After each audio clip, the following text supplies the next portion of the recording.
Hi, everyone. Welcome and thank you for joining our Tech for Good webinar. Thanks for joining us today. We hope that you're all keeping safe and healthy.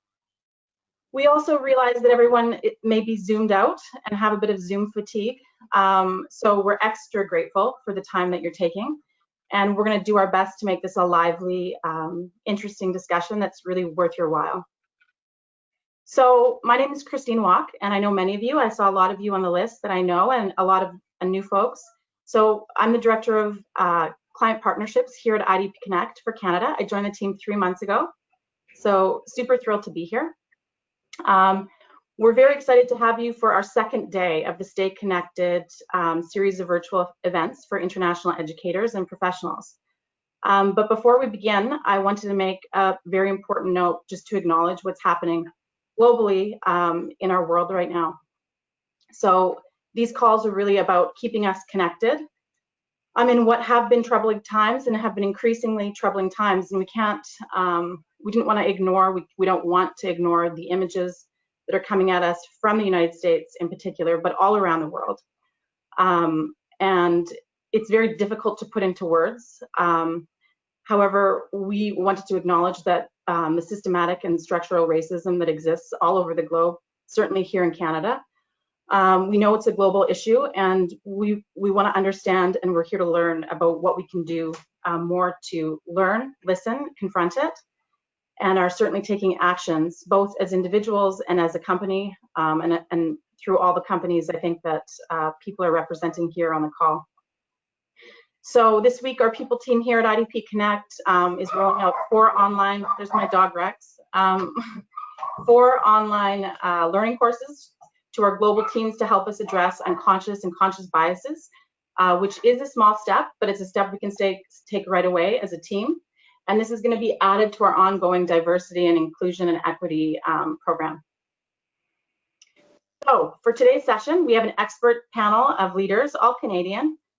Thank you for joining us, team, to discuss how the effective implementation of tech and data-driven recruitment and student support programs have provided a measurable alternative to more traditional methods.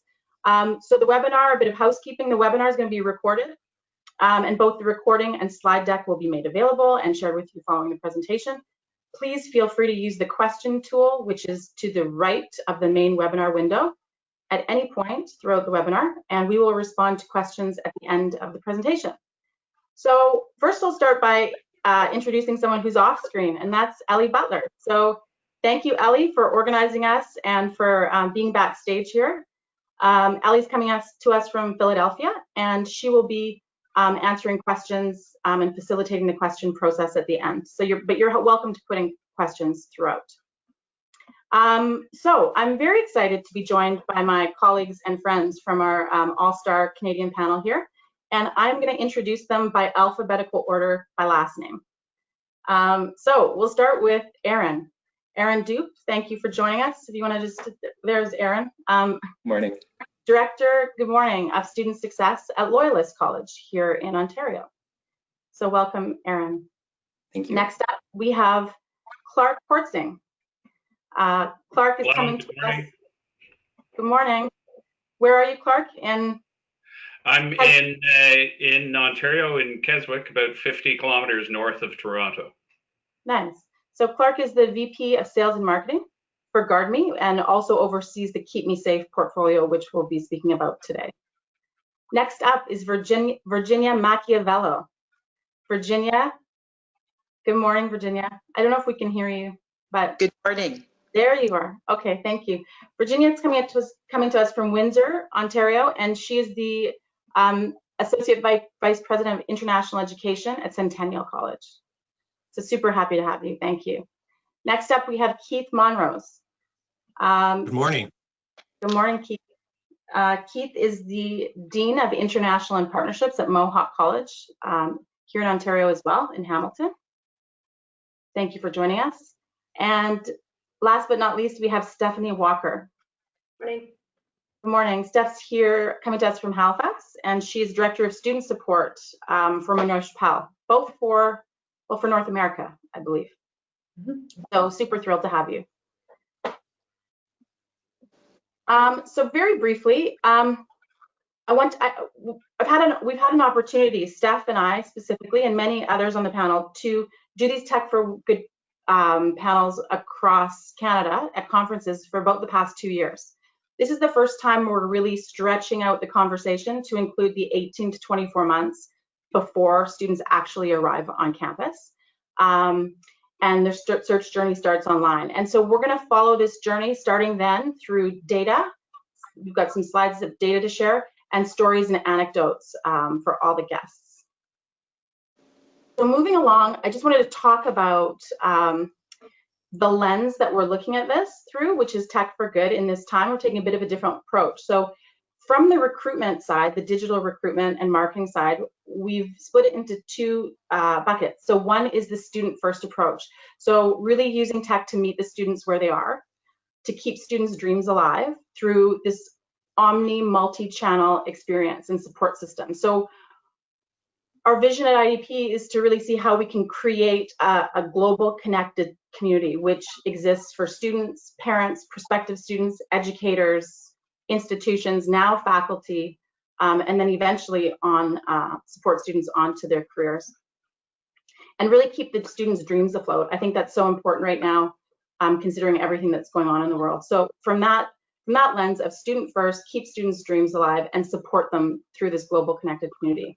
And then we'll flip it and look at the institutional perspective and really look at institutional risk management. So asking how are we using data to inform our decision making and manage risk, particularly in the current global context? And how can we really demonstrate ROI for business cases, quickly pivot our strategy and our dollars to reach markets which the data shows us will be more fruitful, etc. And then we're going to look through the student support lens, and Steph and Clark will lead this with Aaron, and everyone will speak to this actually. And that's through the Keep Me Safe and My Student Support Program. So really looking at how we're using technology once the students are on, or in this case right now off, perhaps campus all around the world, to support students clinically with culturally and linguistically matched support driven by tech. So thank you. I think we can jump right into it. So panel, please jump in as you like. But I think first what we really thought that we'd look at is going global, or as we say in this, local, to manage risk. And we say global because effectively going global means we really need to be in market. Any platform needs to be able to deliver independent sites hosted on local domains and share relevant, localized, translated, similar to Keep Me Safe, which is all of the content is both translated and culturally and linguistically adapted to meet students where they are. So we just were looking to get a bit of feedback. This is unprecedented, the impact of coronavirus. We've had other events, we've had Brexit, Trump's actions and the impact on Chinese international students to the US, Saudi, Canada concerns. So we just wanted to get a bit of your feedback on what you've seen amidst this unprecedented global impact. Who would like to start it off? Maybe I could start. It certainly is the perfect storm, I guess you would say, for institutions recruiting internationally. It isn't just the recruitment issue that is the impact, it's the product. So within 2 days to 1 week, institutions went from in class to education at a distance. And then you take that to an international audience, which is some of them in Canada already, and dealing with all of the levels of concern from the fact of compliance in Canada, because international students were not supposed to take classes online, to all of their concerns around isolation and currencies and all of the impacts that they had, and whether they should go home, should stay in Canada. So all of those pieces. Then we all of the new students who had not yet arrived, and all of the impacts globally from the COVID, things like borders closing, including our own, currencies just dropping, the concerns of parents to even send their kids abroad. The fact that we're now selling a different product because we don't know when we're going to be in class again. And then watching markets that we're competing with globally, just there are so many levels of impact and policies from IRCC, and what's the promise we can make to students, and how do we do that? And then taking education at a distance to a new level of online education. So really the perfect of what could happen to the international education market that we're dealing with. Yeah.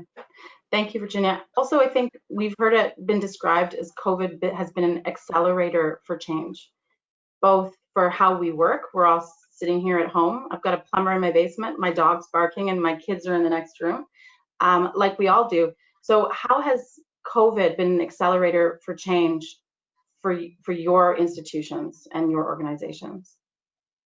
I'd like to address that, Christine, if I could. I think, it's the pace of change. If we just go back 10 years ago and you think about your life as it were 10 years ago and how you interacted with your mobile telephone 10 years ago versus how we interact with not just the mobile telephone, but technology today, it's night and day, and that's just in 10 years. Could you imagine what we would be going through with COVID if we had those technological capabilities that we had 10 years ago? It would be quite different today. And so, I think that, this unprecedented technological shift that we've all experienced over the last few years, we have a whole generation that's dubbed the Net Generation, and are really looking at ways of engaging in a different way. And the resistance has been also generational in terms of those who are used to face-to-face interactions, etc.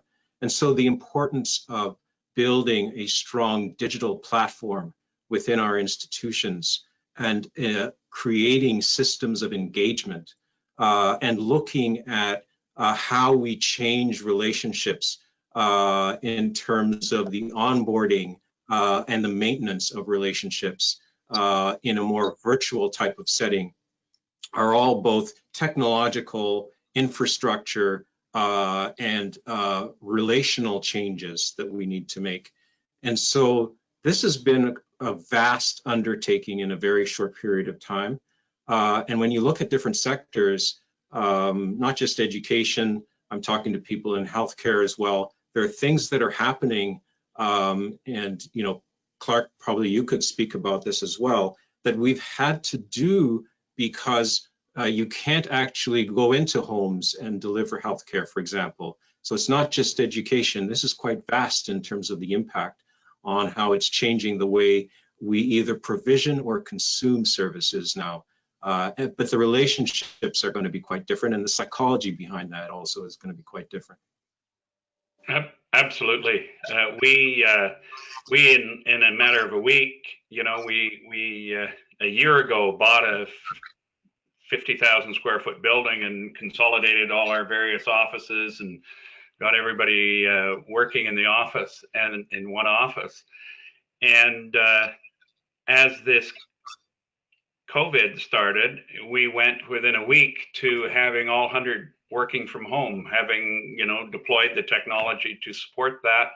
We have a call center now that is completely remote. They aren't in the building at all. They're all working from home. The technology to actually have that system work and function properly all had to be developed and deployed in a matter of 7 days. And you worry about productivity and you worry about people's connection, and of course we're all adapting. We're all using various platforms to share the work and do the work remotely. And now we're sitting here thinking, going, do we need to bring everybody back to the office? What do we need to do with the space we now have? Do we want to change how we work? It's all questions that now impact what we do, and it's a very challenging time. Mm-hmm. Absolutely. If I could just kind of echo what Clark's saying there too, in terms of business continuity for Mont Chapelle in particular, recognizing we had 5 care access centers across the country where people are doing counseling, answering calls, doing chats, and that had to get shifted remote very quickly. But we have interestingly seen we've been able to do that quickly, and I think echoing what Clark says around what's the go forward. Does some of that stay as kind of permanent now at people's discretion and people's choice? So I think there's a lot to see in terms of what's to come as a result. Especially given the price of space, and the colleges, I'm sure, are looking at the same thing. Mm-hmm. Yeah, absolutely. So it's been an accelerator, but then it's also, as we look forward, like, what will we keep from this? And that's going to be really interesting, both I think in the context of this conversation of how we recruit. What does travel look like? Certainly, I don't imagine it'll look like it did 2 years ago or a year ago, even once we recover from this and have a vaccine. And how will that blended, we talk a lot about, is it the blended, both online and in-person delivery, blended models of delivery? I think we will see probably in the workplace, in student support, and in international recruitment as well. Absolutely. We, as an international insurer, we generally do somewhere around 60 to 70 international events a year where we are present, we have staff present. That obviously is not happening, for at least the next 12 months. So as a company, we're also looking at what do we need to do differently in terms of how we engage our community, our clients, our prospects. All of that changes. Yeah, absolutely. Okay, I'm going to keep moving here and sort of take it to, so this slide here looks at, it's from our demand tracker. So we're looking at global demand to destination country by market share.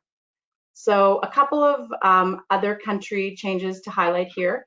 US share of search actually increased after lockdown. You can see the US there in the dark blue. Perhaps students speculated. We've been speculating. I'd be interested to hear any thoughts on that.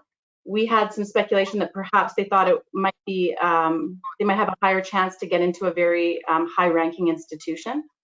But I'm not sure if you have any thoughts of that. And they wouldn't normally be able to access it, perhaps. So thinking that Malaysia's market share peaked and then dropped again at the end of February. So perhaps students were looking to study it abroad, but closer to home. This goes from the very end of December to a couple of days ago. So that's week by week. And then Canada and the UK are really challenging each other. So 2 countries with very strong international higher ed prospects and 2 very different responses to COVID-19. So Canada, we were one of the first countries to introduce border closures. And then I'm not sure this is still true, but I think the UK had yet to implement the controversial 14-day quarantine period. And then Australia has remained consistent in its market share despite seeing the impact earlier in their year with enrollment intake in January. So in terms of this, is there anyone that wants to have any thoughts on this or comments in terms of looking at the peaks? Canada drops around the time that the World Health Organization made their announcements with respect to the pandemic. But we're really seeing Canadian demand recover, I think, which is good news. Has demand for your institutions continued to be strong, I would say, in terms of what you're seeing in the enrollment pipeline? Well, certainly for us, the demand is growing, in fact. That could be the impact of other markets or destinations maybe not being as welcoming as Canada. Even though our borders are closed, I think that there's the policies of IRCC are beginning to open the door a little bit, and so people see that. Canada still has a pathway to study, work, and live in Canada, so a pathway to residency.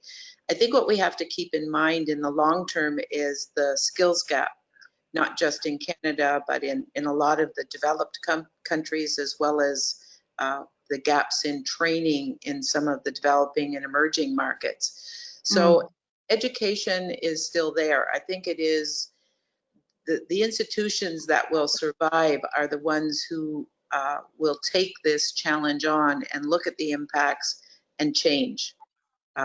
It isn't going to just pass and business as usual. Education, higher education has now changed. And I would have told you a year and a half ago, study at a distance or online education was a poor investment. I would tell you today it's probably the most important investment we can make. For just what you spoke of earlier, the hybrid, we call it the hybrid model or the model. And really we're looking at, I think, we used to have people come to get education. And I think the new perspective should be that how are we going to take education to the students, thinking of the students? And whether that's a blended model or it's an online model because students can't leave their country or because they don't want to leave their country, or whether it's borders closed or flights grounded for the next while, education has now changed. And it's interesting because I think for a long time, education has stayed the same. I'm sure that the classroom isn't that much different, other than, you know, definitely some technology isn't a lot different. You still go to school, you sit in the classroom, you listen to a professor, and you talk to your friends and try and find maybe a date if you're young, right? So the social aspect. So, but it has now changed, and it will never be the same. And I think we really need to look at what does it look like in the future. Business and industry have been doing this for a long time. It's now time for education to really take a long look at what's coming and what the opportunities are and what the needs are globally. So I think that the demand will still be there, and I think there'll still be people wanting to move globally, but we need to think about it in perspective of what we're dealing with and what the future may hold. The next pandemic, the next geopolitical situation. How do we? This has forced us. You talked about acceleration. This has forced us to look at it. And I think the institutions who are forward thinking and innovative will survive. And I think other ones won't. I would agree with, sorry, Virginia. Yeah, go ahead. I would agree with Virginia. First, you know, we haven't noticed a big dip in our enrollment numbers internationally. You know, but going to some of Virginia's points, I mean, when you think of, you know, thought leaders like Clayton Christensen that talked about the impact that education is going to be on the receiving end of over the next 20 years, and you know, 50% of colleges having to close in North America, you know, or you know, the author of Robot Proof talking about how the educational system needs to change and really orient itself more around the consumer.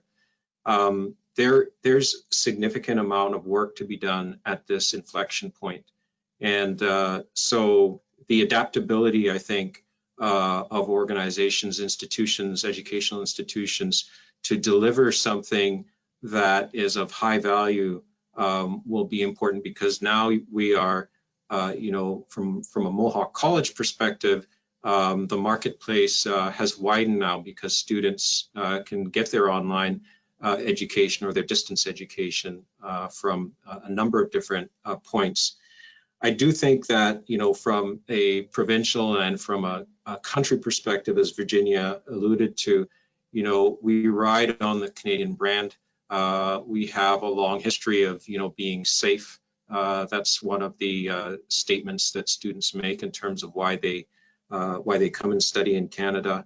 And also, I'd like to echo Virginia's comment around the skills gap as well. And a number of institutions, and in fact, there is a discourse going on, not just here in Canada, but around the world, around the future of work and how we need to prepare our students for that. If anything, the benefit of COVID is it's accelerated that thinking, and we see a lot of that in the press and in the literature now. Mm-hmm. Yeah, I would agree. I think we'll move on to the next slide, but I think that acceleration forcing us to get better quicker, and to look at our processes and how we're communicating with students, how we're supporting them, how we're reaching them, has really pushed that forward. So this graph looks at the same time period, but from the other side, with volume, actually, rather than market share. So we're looking at volume search demand by origin country. And for the purpose of this webinar, we filtered to include search demand for Canada and US, because we have about 50% of each tuning in today. But I think it's worth noting that there are small variations in each country in their top 10, and the data shifts again when you filter by study level. But for the purpose of this conversation, India's always been the highest source market for Canada, or for the recent past. So for the US, we see both Brazil and India as interchanging as the top source market. Both countries are starting to pick up in volume of searches. Talking a little bit about push factors out of Brazil right now, given the current climate there. As of course, there's always pull factors into Canada. Safety, as Keith noted, is a strong one. Work opportunities, ability for students to study post-grad, favorable visa policies, etc. Brazil specifically, we're actually starting to see more demand weighted to Canada rather than the US. And these push factors might be leading the way for Latin American countries too. Turkey, we see here, has long been a market included in institutional diversification strategies. And as in searches increase here, perhaps this will be a market to invest in for fall and for 2021. So really this is looking at, also just to note, Pakistan and Bangladesh, the top 15 country on the other hand, have been looking at a downward trajectory according to the data. So just putting that out there for any thoughts and anything that you're seeing. Is this reflective of what you're seeing in terms of applications and diversity into institutions? Yeah, we certainly are seeing those countries, and some additional countries I don't see there that beginning to rise, like the Philippines, and I don't think the Philippines there. And the others. Interesting enough, I think it's really important to do the market analysis at this point, and then there's all of the compliance issues. IRC has allowed the online semester abroad count towards the postgraduate work visa. So we're seeing a lot of because of the policies of Canada opening up. Yeah. And so, but when you do this, the technology becomes, and the market analysis becomes really important.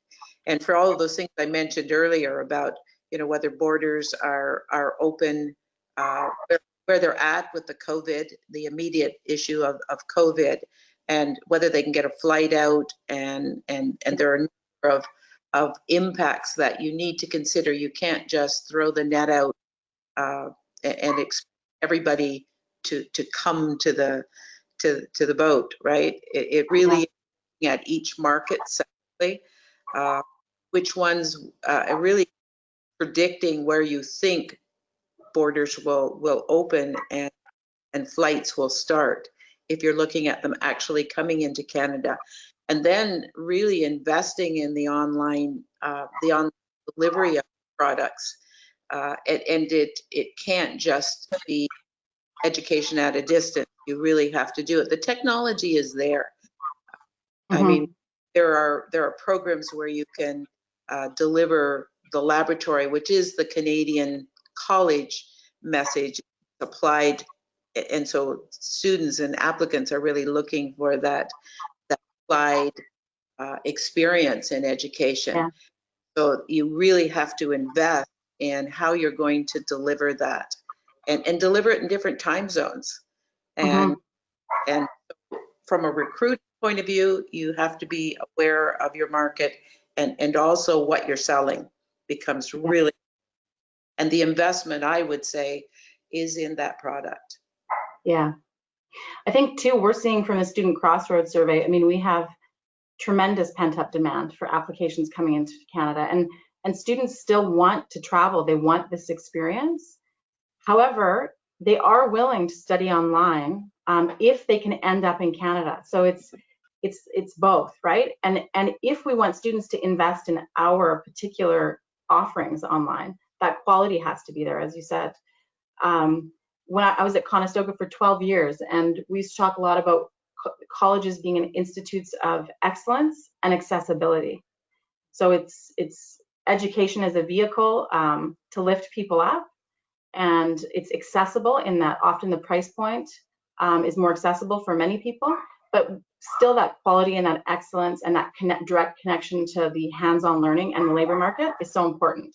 So there's so many things to balance. Mm-hmm.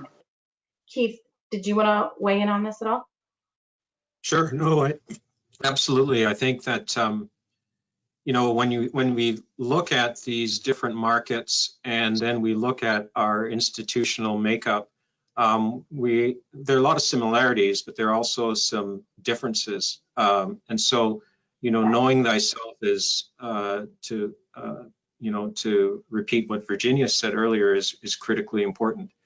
We are in a stage now where we can't go and meet with individuals in market.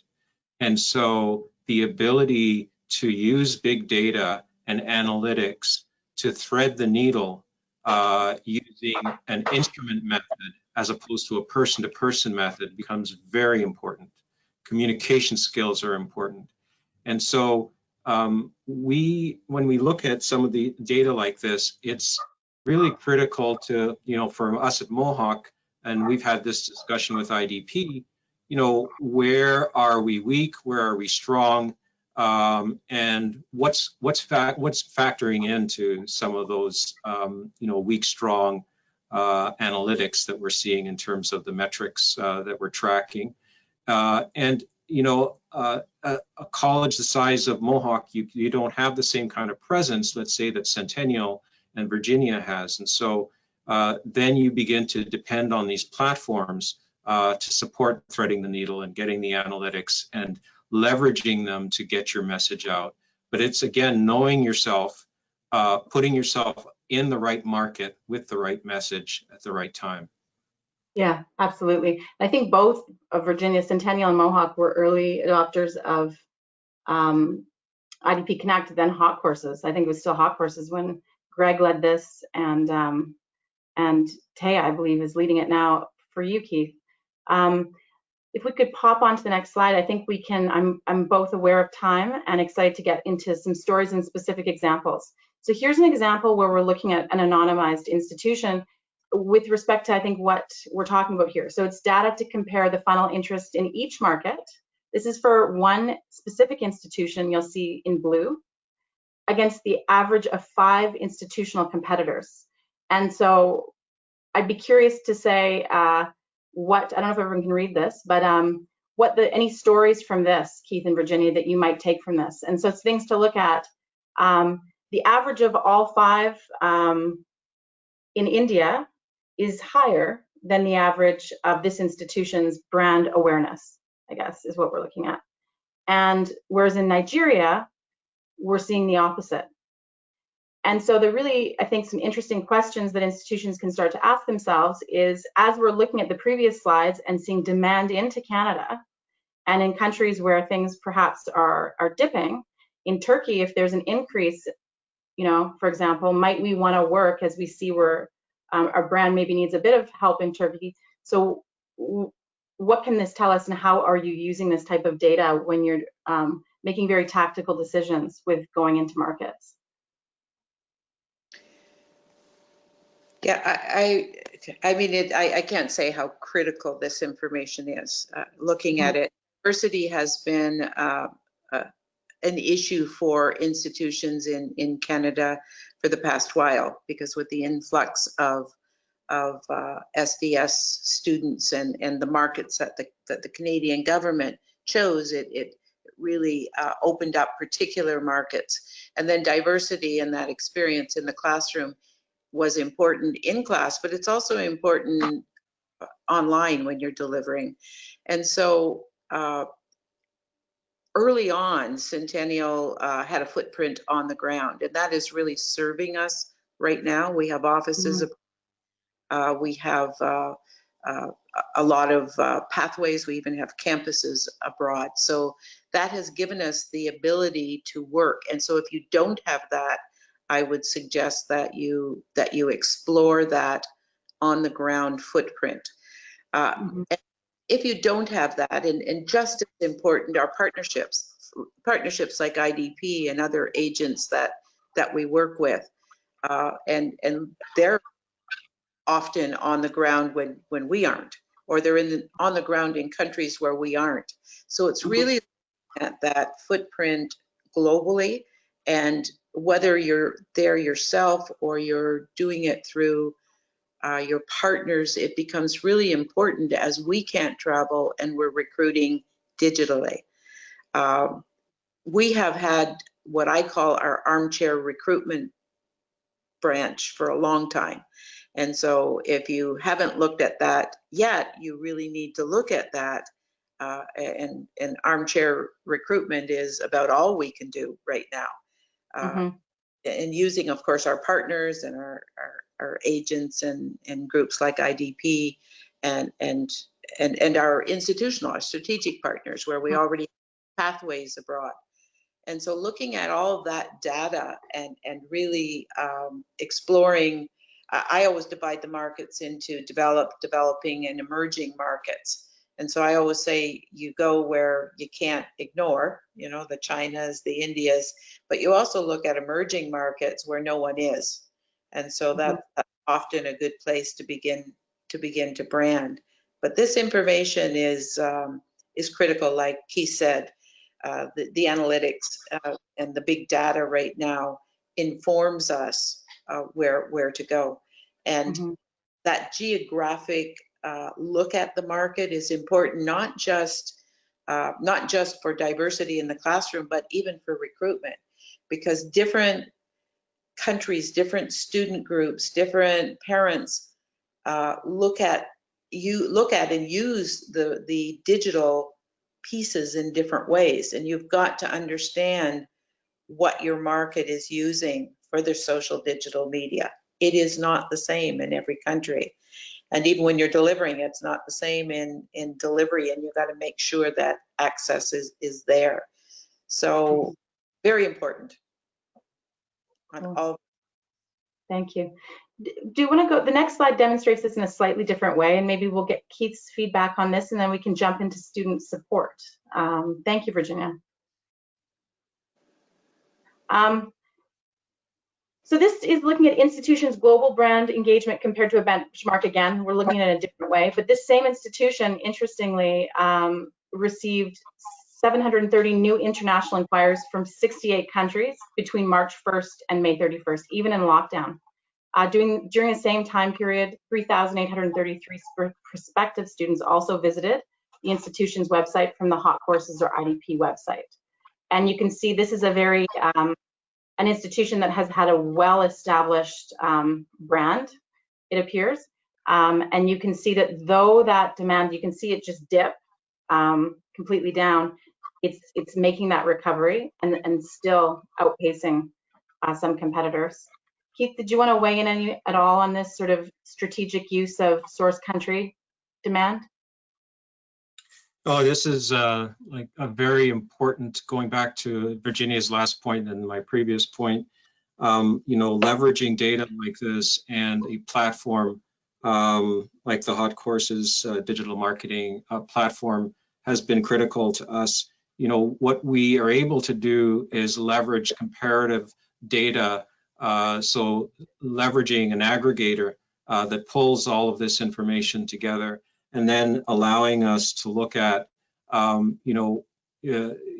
are these emerging markets, going back to what Virginia said earlier, because the rules of the game have changed so much that to some extent we have to rethink strategies that we had in place, prior, as of December of last year.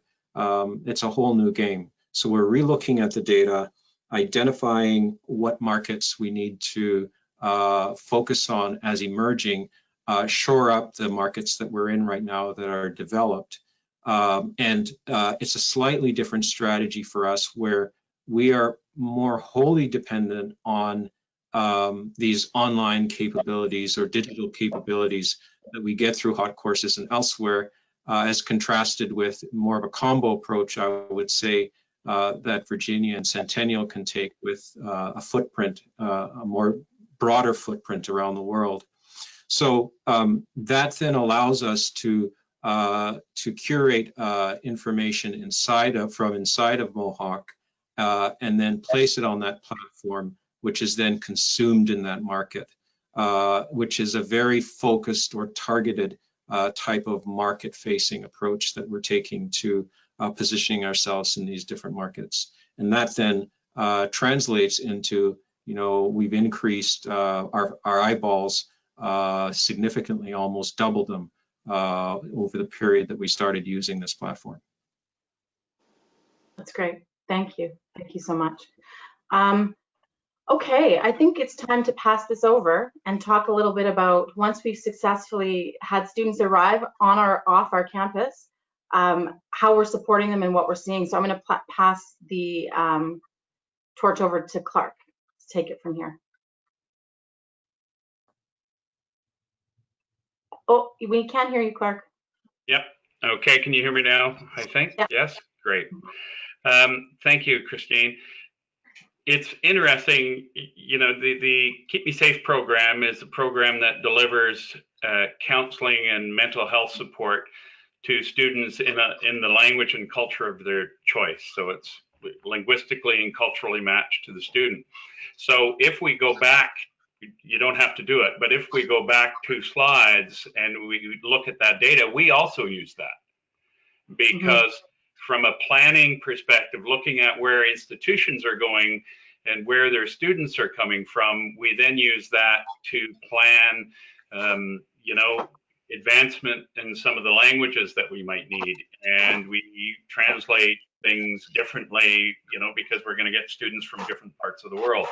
So all of that's very relevant for us as well, in a forward-looking way, to see where the data is going, where the students are coming from. And we share that with our partner, Stephanie, and it helps them with their planning as well. So what's interesting for us is the program developed out of what we saw really as a lineup, I guess, now it's a virtual lineup, but it was in some ways then as well. There was a increasing demand on student services to provide counseling support. Sometimes, unless it was critical care that was needed, there could be several weeks worth of wait time. And we came to this program out of a desire to help institutions deal with that wait list. What's really interesting from our perspective over the time of the program, what we found is that we're actually bringing people into the program that would have never gone into the wait list. They wouldn't have, for reasons of cultural stigma and things, language concern, they weren't actually going to get into the lineup for counseling support or mental health support at the campus anyway. And so we've actually expanded with our institutional partners, we've expanded the opportunity for their students to engage with the support that's available. You can flip to the next slide. So this is just a brief outline. We're working with 75 institutions across Canada, supporting about 300,000 students nationwide. And we've had over 5,000 clinical sessions just from January this year so far. So if you think you know, if you extrapolate that back to the institution, for the institutions, those 75 institutions to handle those 5,000 clinical appointments, they just wouldn't have been able to do it. And so the service that we're providing and the access that we're providing digitally is making it really accessible. And if you flip, I'm going through these quickly because I'm watching the time as well. What's been really interesting for us is that first number, almost 50% increase in this quarter with access. So students can access the program digitally on their phones. They can call in, they can chat in, they can email. In-person is available as well as video conferencing. And so to have that kind of an increase, especially on the digital side, during this period has been really, really important. If you look at the increase over last year, it really is striking. 60% of all engagement in the program is digital, so it's through chat. And again, speaks to being, you know, I think Christine, you mentioned the word being where the students are, has been really important for us. And that's been really the success of the program, is that kind of accessibility right in the palm of their hand. The other thing that's really important is it is app-based, of course, and so just since January, over 18,000 articles and videos have been downloaded from the site. Again, remarkable. That is all support that students are seeking that they can't seek on campus right now. So I don't know if you want to add anything to that, Steph? No, I think that first 47% kind of drives the point home entirely, just that we're in a very different world now than we were a year ago in terms of how students are looking for support. It's astounding. Yeah, Erin, just to bring you into the conversation now, thank you. I believe, if I remember correctly, Loyalist is supporting both domestic and international students. That's right. Sorry. Yeah, so could you tell us just tell us a bit about the program and what you're seeing at Loyalist? Certainly. So we, like Clark mentioned, we see it as a really complementary service. So it's really enhanced our capability to offer support to students. And that 47% for us just in the last quarter was actually much higher. So it was certainly a really big help for students as they navigated that transition online and the kind of uncharted territories that we were entering. So that was something we were really grateful to have. And also we needed, you know, a few days just to make that transition ourselves and get our services ready to go. So knowing that the service was there for students around the clock was something that was really beneficial for us. So, and our campus has had a lot of changes in general in the past few years. So we're a small campus and certainly a very significant increase in international population. So this allowing us to offer supports around the clock and to be able to offer it in different languages and culturally responsive was really attractive to us. In terms of, maybe I'll just put it out there to everybody now that can talk about this. In terms of times of, I mean, the big thing with tech driven is that it's 24/7. It's around the clock, meeting the students where they are in the way that they would like to be communicating with, so that whole customer student experience. In terms of time of day access, any trends that institutions are seeing, that y'all are seeing?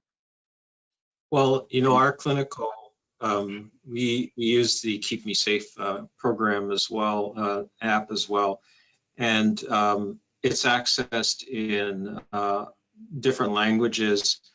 What's interesting to us is 60% of our clinical caseload happens off hours, like not during regular business hours, between 9 p.m. and I guess 9 a.m. So overnight, the overnight hours. And that's a significant relief for the students in terms of the ability to be reassured, to be directed in a way that allows them to gain some mastery or agency over the issue that they're dealing with at the time, when, you know, help is not available until, you know, the next day. And to those, especially when you're in a different country and you're hearing the colloquialisms from your home country and that reassuring voice, it's a significant benefit to our students. And again, given that time of day, it can be critical, especially someone who is depressed or is dealing with a mental health issue. Mm-hmm. Yeah. Just have one kind of interesting stat on that. I'll present some data in a second here, but our data shows that about 63% of use of our program by international students is outside of office hours, but 50% of the use by domestic students was outside of office hours. So we do see a difference in the way international students and domestic students have time patterns with the program too. Yeah, we find that it's nice to have the option. Our wait times for counseling are generally fairly low, but if a student is looking for an appointment and can't wait 2 or 3 days, then it's been really nice we'll offer the service and say this might be an option for you if you're looking to speak to someone today or tomorrow. So we do see that daytime use as well. Centennial also uses Keep Me Safe, and I think in particularly right now with COVID, not being on campus and being in isolation in respects, being in isolation for many, they've gone home to their families.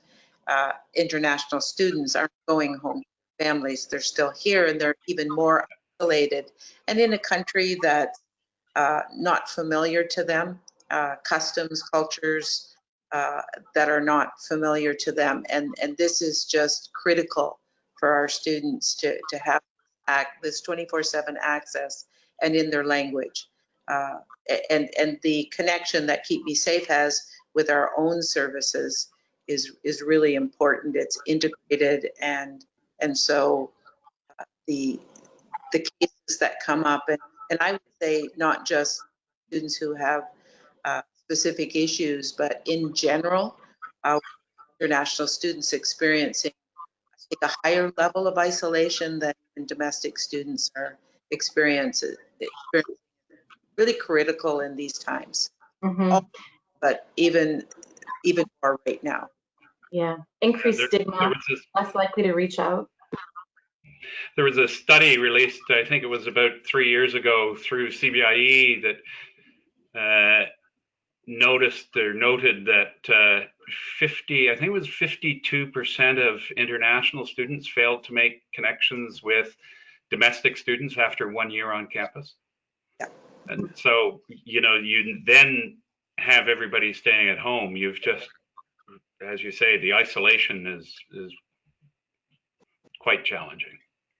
Yeah, absolutely. I think the good thing that might come out of this is the fact that more people are using it. And so we want them to use this because we know that it helps all students, domestic and international, deal with those, stress times around exams or when they're frustrated because they can't figure out the answer or if, fight with a friend. This stuff is all important and especially in that age group. And so that having them use this tool is really important. Absolutely. And it's interesting. I mean, I think you said 75 institutions now, Clark, across Canada. Yeah. So I mean and growing from what I understand.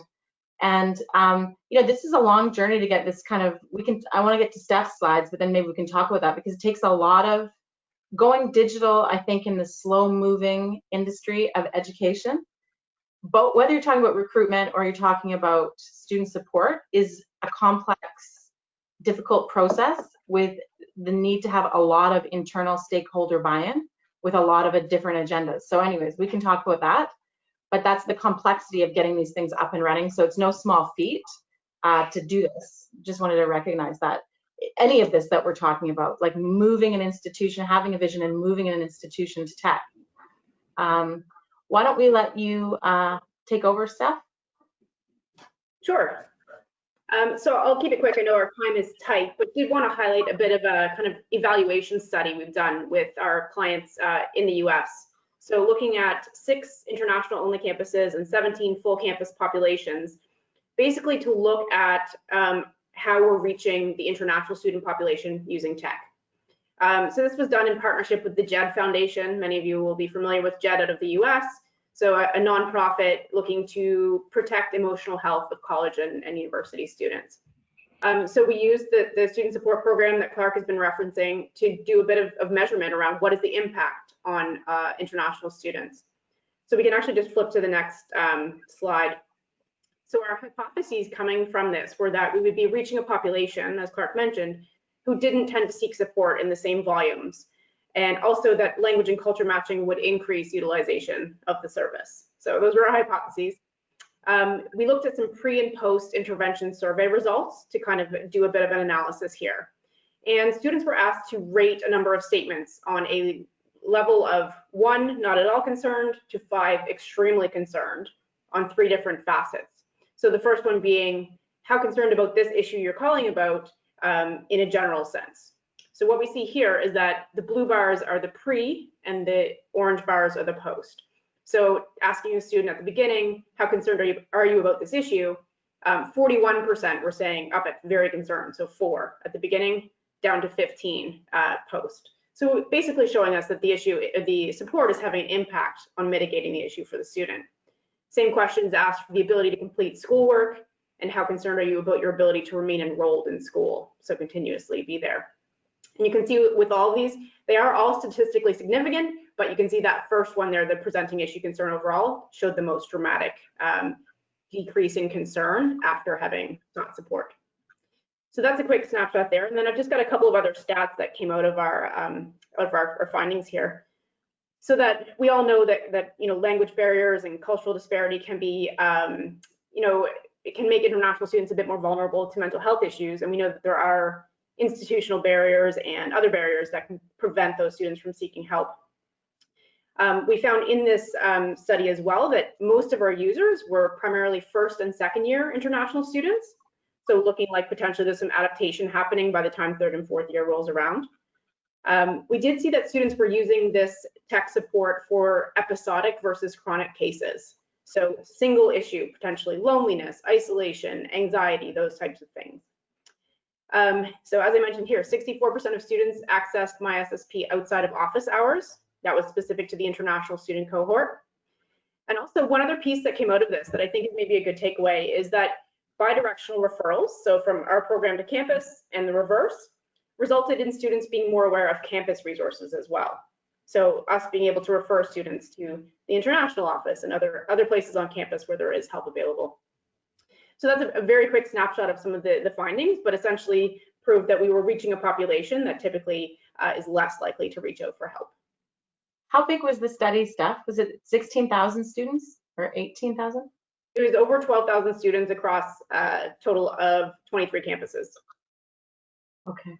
Pretty substantial. That's, yeah. And that's all US in this case. This study was all US, yes. Okay. Is there any, in terms of the question to close, and we can take questions from, we will open up questions now. Ellie, do you want to, do we have any questions sitting in the? Yes, absolutely. So thank you all panelists for your excellent insights. I do see we had a question come in here that asked if you could all speak more about addressing the skills gap for the future.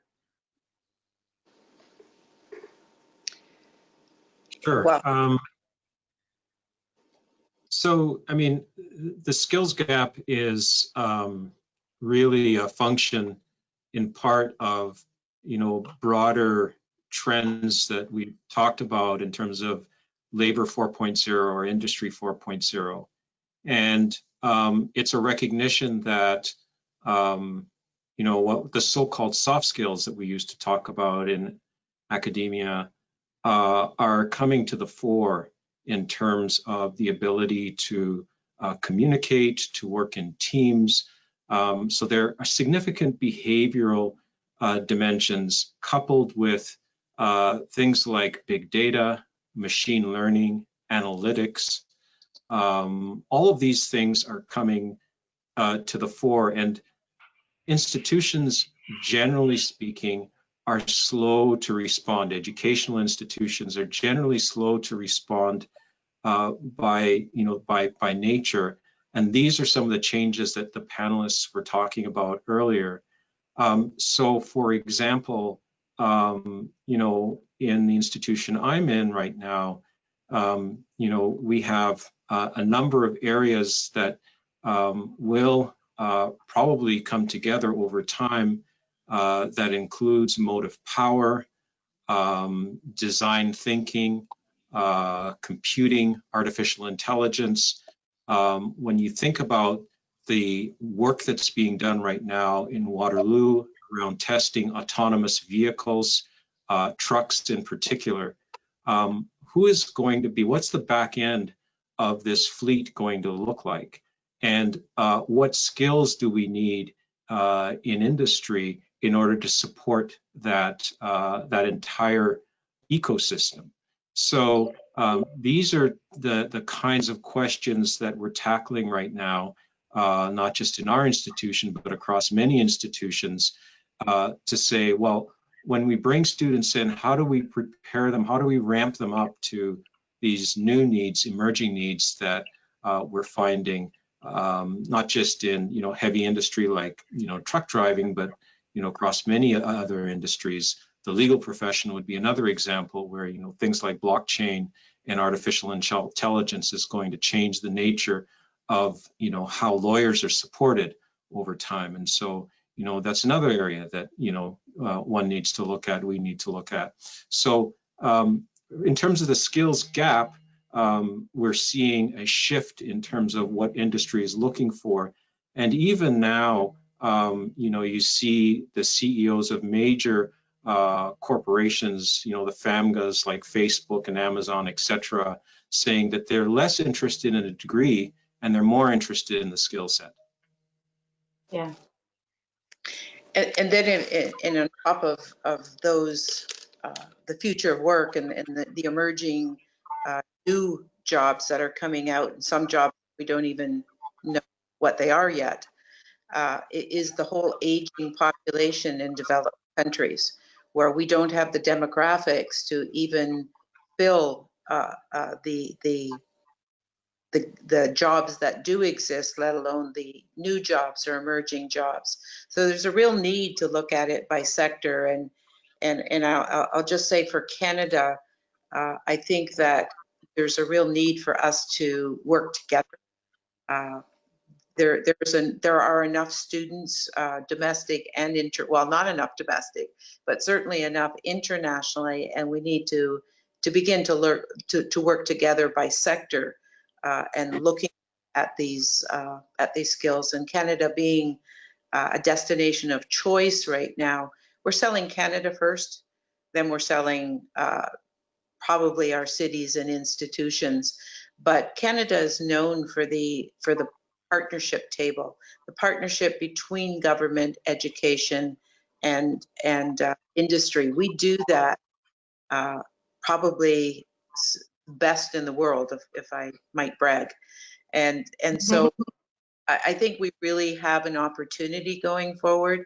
And then on top of these emerging jobs that we know about or industries that we know about, there's all these new things that are going to come out of COVID and the pandemics and the geopolitics that go forward, that we need to know, and we need to train our domestic and our international students to be able to think and work in this new emerging global economy.